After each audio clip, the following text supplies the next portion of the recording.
Sir यात मग मूळ मुद्दा येतो तो प्राथमिक शिक्षणामध्ये किती भाषा असाव्या. म्हणजे पहिलीपासून मी एक भाषा शिकावी, 2 भाषा शिकाव्या, 3 शिकाव्या. तर एक साधारण चाइल्ड सायकोलॉजी या विषयाअंतर्गत जर अभ्यास केला तर किती भाषा शिकाव्या असं तुम्हाला वाटतं?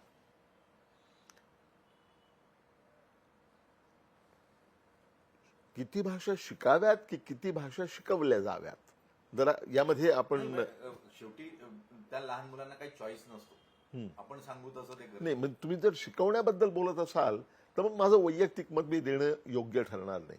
पण तुम्ही किती भाषा तुम्हाला यायला हव्यात असं जर विचारलं तर मला असं वाटतं की जास्तीत जास्त भाषा तुम्हाला यायला हव्यात, स्वतःहून शिकायच्या, परंतु लादलेल्या नाही, पण स्वतःहून शिकायच्या भाषा त्याला मर्यादाच नाही, कारण लहान मुलं फार लवकर पिकअप करतात. आता isakal.com आहे देशातील नंबर 1 ची मराठी न्यूज वेबसाईट.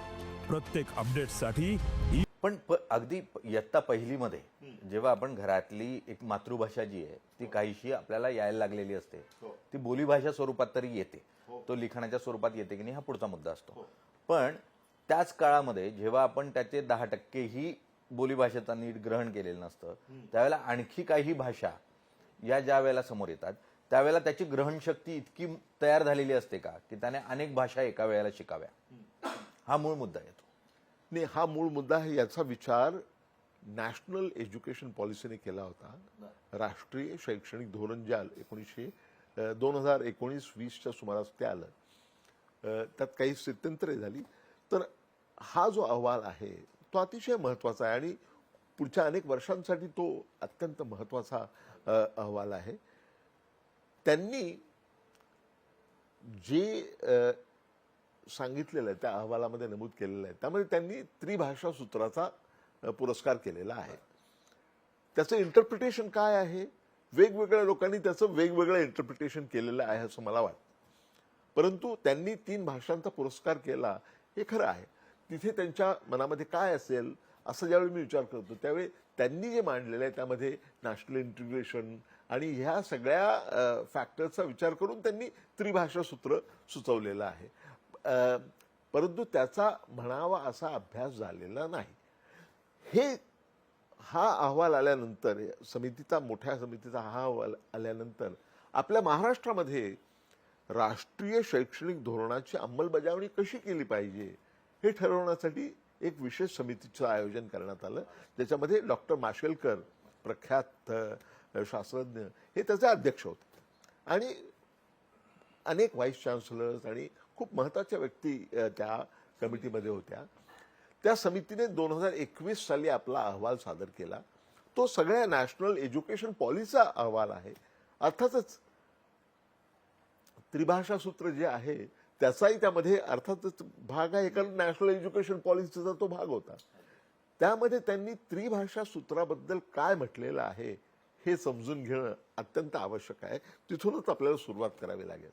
माझ्याकडे त्या समितीच्या अहवालाची एक प्रत आहे. हा मराठी प्रत आहे. हा डॉक्टर माशेलकरांच्या समितीचा अहवाल आहे.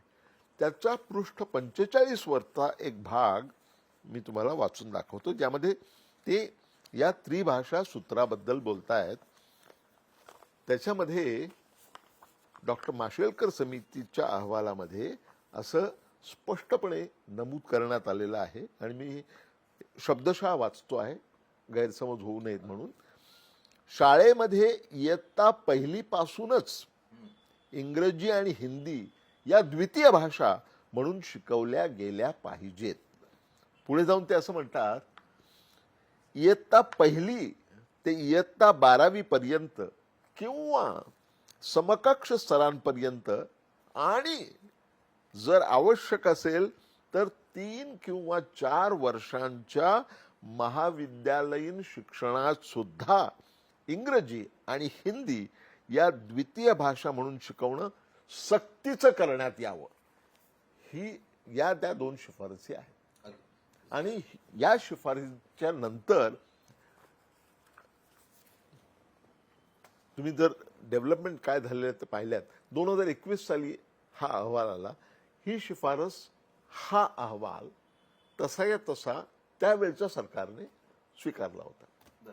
स्वीकारला होता की हो. विचाराधीन होता? नो नो नो स्वीकारला होता. उद्धव ठाकरे मुख्यमंत्री असताना हा अहवाल स्वीकारण्यात आला होता आणि त्याची अंमलबजावणी करण्याची प्रक्रिया सुरू झाली. त्या प्रक्रियेमध्ये त्रिभाषा सूत्र हे लागू करण्यासाठी सध्या असलेल्या सरकारने पुढाकार घेतला आणि त्यांनी तो GR इश्यू केला. त्यामध्ये त्यांनी म्हटलं होतं की हिंदी पहिल्या इयत्तेपासून कंपल्सरी केली पाहिजे. 3 भाषा. हा जो मुद्दा आहे की 2021चा हा अहवाल आहे, या काळात मुख्यतः देश जग हे कोरोनापासून लढताना पाहायला मिळत होतं. त्या काळात हा अहवाल येतो आणि त्यानंतर जे टेक्नॉलॉजिकल ऍडव्हान्समेंट जगभरात झालेलं आहे, मुख्यतः AI हा विषय तेव्हा चर्चेतही नव्हता कोरोनाच्या अगोदरपर्यंत. कोरोना नंतर आणि गेल्या दीड वर्षामध्ये AI ज्या स्वरूपामध्ये जागतिक पातळीवर क्रांती करताना पाहायला मिळते, त्यात भाषिक क्रांती खूप मोठी आहे. आणि या परिस्थितीमध्ये भाषा या संवादाचा अडसर राहिलेला नाही. संवाद आता भाषेशिवाय होऊ शकतो, कोणत्याही भाषेतून होऊ शकतो, अशा स्वरूपाचं जगाचं चित्र आहे. मग या परिस्थितीमध्ये जर भाषा हे संवादाचं माध्यमच राहणार नसेल तर इतक्या भाषा शिकायला हव्यात का? फार उत्तम प्रश्न आहे हा. तुम्ही खरं म्हणजे एक स्टेप पुढे गेलात.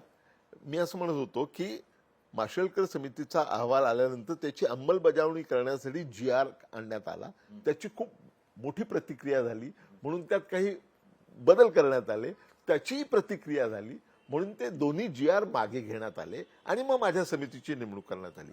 आता ब्रॉडर प्रश्न तुम्ही जो म्हणताय तो अत्यंत योग्य आहे. तर यासाठी की केवळ भाषेबद्दल म्हणायचं नाही, मला तर असं व्यापक स्वरूपाचं असं विधान करायचं आहे की खरं म्हणजे माझं वैयक्तिक मत, इथे मी वैयक्तिक मत देऊ शकतो. माझं वैयक्तिक मत असं आहे की नॅशनल एज्युकेशन पॉलिसीचा जो अहवाल सादर करण्यात आलेला आहे तो खूप मेहनत घेऊन आणि खूप उत्तम केला होता. परंतु त्यावेळच्या परिस्थितीमध्ये मधल्या काळामध्ये इतकं प्रचंड स्थित्यंतर, इतकं प्रचंड संक्रमण झालेलं आहे आणि टेक्नॉलॉजीमध्ये इतके बदल झालेले आहेत की शिक्षण व्यवस्थेमध्ये आमूलाग्र परिवर्तन केल्याशिवाय आपल्याला तरुणोपाय नाही. तुम्ही माझ्याकडनं एक कटू सत्य जाणून घ्या. अर्थतज्ञ म्हणून हे सांगतोय मी.